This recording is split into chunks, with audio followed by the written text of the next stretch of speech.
What if I told you that a single Filipino dish, born from centuries of history and unique flavors, has quietly conquered the world's kitchens? From Manila street corners to Michelin star restaurants in Paris, from humble sari-sari stores to New York's trendiest food halls, this dish is everywhere. Forget what you think you know about global cuisine. We're about to unveil the surprising, untold story of how one iconic Filipino meal became a culinary sensation that's rewriting the rules of international food, and what truly makes it absolutely, undeniably, impossibly irresistible. Picture this: a bustling restaurant in Brooklyn where hipsters line up for 2 hours. A Michelin-starred establishment in London where reservations are booked 3 months ahead. A viral TikTok video with 47 million views. A home kitchen in São Paulo where a Brazilian family gathers every Sunday. What do they all have in common? Adobo. Filipino adobo. Not pasta. Not sushi. Not tacos. Adobo, a humble dish of chicken or pork braised in vinegar, soy sauce, garlic, and peppercorns, has become a global obsession. But here's what nobody tells you. This wasn't an accident. This wasn't marketing. This was migration, passion, and a flavor so universally compelling that it transcended borders, languages, and culinary traditions. This is the story of how adobo went from every Filipino grandmother's kitchen to become one of the world's most beloved dishes. Of all Filipino dishes, and there are thousands, why did adobo become the global ambassador? Not pancit, not lumpia, not even the spectacular lechon. The answer lies in adobo's genius simplicity and infinite versatility. Adobo isn't just a dish, it's a cooking method, a philosophy, a culinary framework that adapts to whatever ingredients you have available. Chicken adobo, pork adobo, squid adobo, vegetable adobo, adobo with coconut milk in the Bicol region, adobo with toyo and minimal vinegar in Manila, adobo with pineapple in some experimental kitchens. Every Filipino family has their version, passed down through generations, each claiming theirs is the authentic one. This beautiful chaos of variations means adobo can be whatever you need it to be, and that's exactly why it conquered the world. Adaptability is survival. Adobo mastered both. The origin story of adobo reads like culinary destiny. Pre-colonial Filipinos were already braising meat in vinegar for preservation in the tropical heat. No refrigeration, just chemistry and ingenuity. When Spanish colonizers arrived in the 16th century, they recognized the technique and called it adobo, from the Spanish adubar, meaning to marinate. But here's the beautiful irony. While the Spanish named it, the technique was purely Filipino, refined over centuries of necessity and innovation. Soy sauce came later through Chinese trade, adding depth and umami. The result? A dish that tells the entire story of Philippine history in every bite. Indigenous ingenuity, colonial influence, Asian trade networks, all simmering together. Food historian Maria Santos explains, adobo is the Philippines on a plate. Complex, adaptive, resilient, and utterly unique despite outside influences. The global adobo story truly begins in the 1960s and 1970s when Filipino nurses, doctors, engineers, and workers started migrating to America, Canada, Europe, and the Middle East in massive numbers. They carried few possessions, but they carried recipes. Rosa Mendoza left Manila for San Francisco in 1972 with $200, 2 suitcases, and her mother's adobo recipe written on a water-stained index card. In America, everything was strange, overwhelming, different, Rosa remembers. But when I cooked adobo in my tiny apartment, suddenly I was home. The smell, the taste, it was my mother's kitchen, my childhood, my identity. Rosa wasn't alone. Millions of Filipinos were doing the same thing in cities worldwide, cooking adobo in foreign kitchens, creating aromatic bridges between the homes they left and the homes they were building. But something unexpected happened. Filipinos didn't just cook adobo for themselves, they shared it.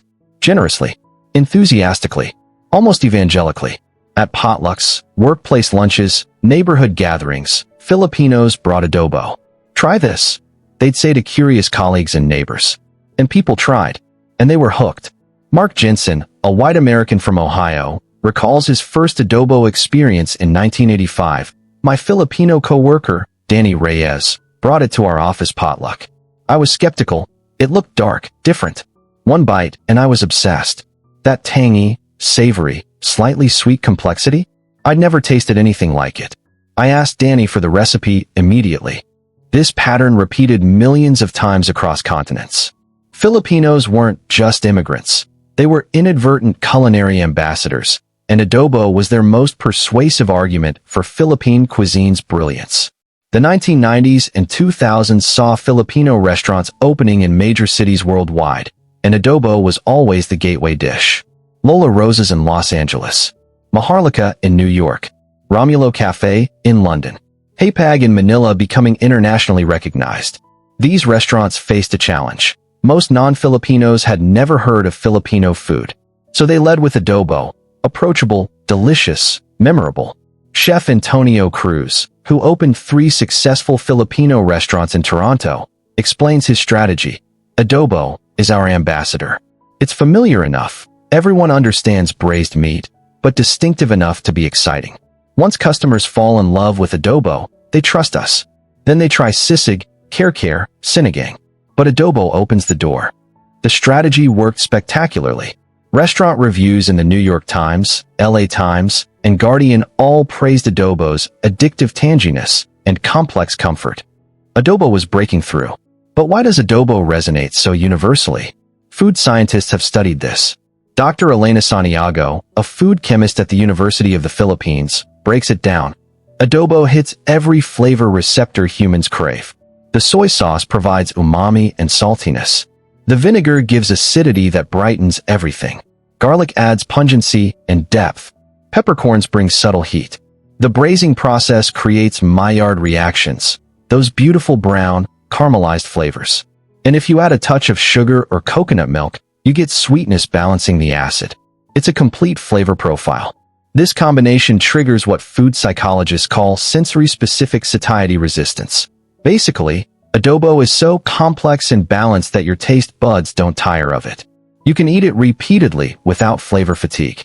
That's not accident. That's centuries of culinary evolution creating the perfect dish. Interestingly, adobo shares flavor characteristics with globally beloved dishes, making it instantly accessible while remaining distinctly Filipino. The braised meat technique? Similar to French coq au vin or Jewish brisket. The vinegar and soy combination? Echoes of Chinese red-cooked meats and Japanese teriyaki. The garlic and peppercorns? Mediterranean and Latin American cuisines use these extensively. Food anthropologist James Rodriguez notes, adobo occupies this beautiful intersection of familiar and exotic. A French diner finds the braising technique comforting. A Chinese diner recognizes the soy and vinegar. A Latin American identifies with the garlic and acidity. But the specific combination is pure Filipino genius. It's like adobo speaks everyone's culinary language while maintaining its own distinct accent. This cross-cultural resonance made adobo's global acceptance almost inevitable. It was always destined for greatness. Then came social media, and adobo went viral. In 2018, Filipino-American food blogger Isabella Bella Torres posted a simple video. My Lola's adobo recipe, the only one you need. It got 3.2 million views in a week. Suddenly, #adobo challenge was trending. People worldwide were posting their adobo attempts, variations, fusion experiments. Korean-Filipino fusion adobo with gochujang. Italian-Filipino adobo over pasta. Mexican-Filipino adobo tacos. The algorithm loved it. High engagement, endless variations, beautiful food photography. Food TikTokers like at Filipino Cooking with Karen and at Adobo Addict build audiences in the hundreds of thousands teaching adobo techniques. Instagram became an adobo gallery. #adobo porn became a legitimate hashtag with over 400,000 posts. YouTube cooking channels discovered that adobo recipe in their title tripled their views. Adobo had become algorithmically irresistible. The dish was now officially a global internet sensation. When Anthony Bourdain featured adobo on Parts Unknown in his Philippines episode, calling it the perfect dish, global culinary culture took notice. Bourdain declared, "If I had to choose one dish that represents the soul of Filipino cooking, it's adobo, complex, comforting, absolutely delicious." Other celebrity chefs followed. Gordon Ramsay attempted adobo on his show and actually praised it, rare for him. Nigella Lawson called it comfort food elevated to art. Andrew Zimmern featured it multiple times. Filipino-American chef Dale Talda opened restaurants celebrating adobo variations. Tom Colicchio included adobo on Top Chef challenges. The James Beard Foundation hosted Filipino food events centered on adobo. Suddenly, adobo wasn't just ethnic food, it was cuisine with a capital C, worthy of serious culinary discussion, prestigious awards, and international recognition. The validation was complete. Adobo's global success did something profound.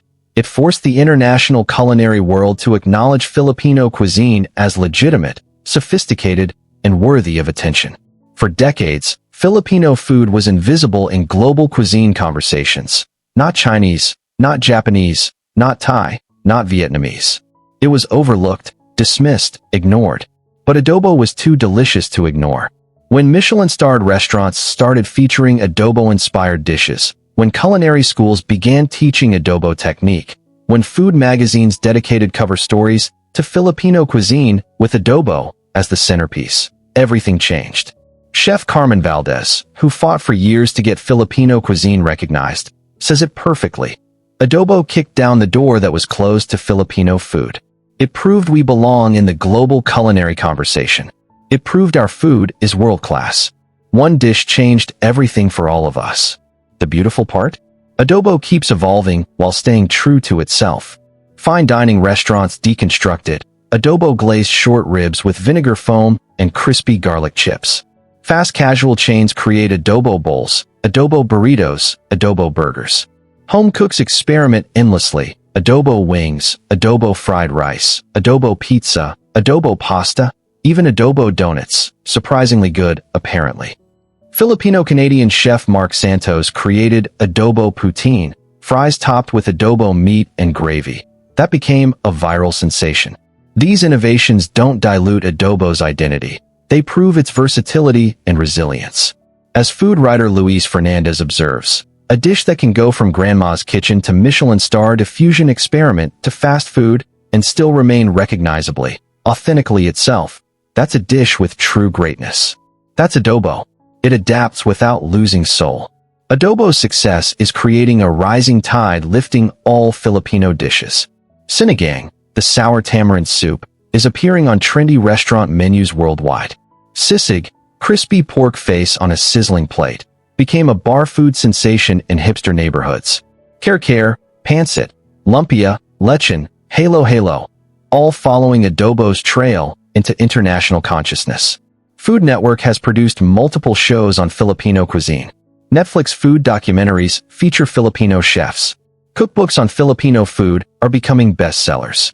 And it all traces back to adobo opening minds and palates. When someone falls in love with adobo, they become curious. What else does Filipino cuisine offer? And then they discover the incredible depth, diversity, and deliciousness of an entire culinary tradition. Adobo was the gateway drug to Filipino food addiction, and millions worldwide are now hopelessly hooked. Where does adobo go from here? Everywhere. Food trend forecasters predict Filipino cuisine will be the next big thing in global food culture for the next decade, and adobo will lead that charge. More Filipino restaurants. More fusion innovations. More home cooks worldwide adding adobo to their regular rotation. Supermarkets in London, New York, Sydney now stock adobo sauce in bottles, convenience bringing it to even more kitchens. Filipino food festivals worldwide draw massive crowds. Culinary schools are adding Filipino cuisine to their curricula. And a new generation of Filipino chefs, proud, talented, innovative, are building careers showcasing their heritage. They're not hiding their Filipino identity, they're celebrating it. And when they introduce themselves to the world, they start with the same dish their grandmothers did, adobo. The dish that conquered the world isn't finished conquering. So here's my challenge to you. Make adobo. Try it. Experience the dish that changed global cuisine. Find a Filipino restaurant near you and order it. Better yet, find a Filipino friend and ask for their family recipe. They'll be thrilled to share. Because adobo isn't just food. It's connection, history, identity, and love simmered into something delicious. When you taste adobo, you're tasting centuries of Filipino ingenuity, resilience, and culinary brilliance. You're tasting the dish that fed millions of immigrants through homesickness and helped them build new lives. You're tasting the flavor that convinced the world that Filipino cuisine deserves recognition, respect, and celebration. You're tasting the dish that quietly conquered the world, not through force, but through irresistible deliciousness. You're tasting adobo. And trust me, one bite, and you'll understand exactly why this humble Filipino dish became a global phenomenon. Drop a comment. Have you tried adobo? What's your favorite variation? And if you haven't tried it yet, what are you waiting for? The world has already fallen in love. Your turn.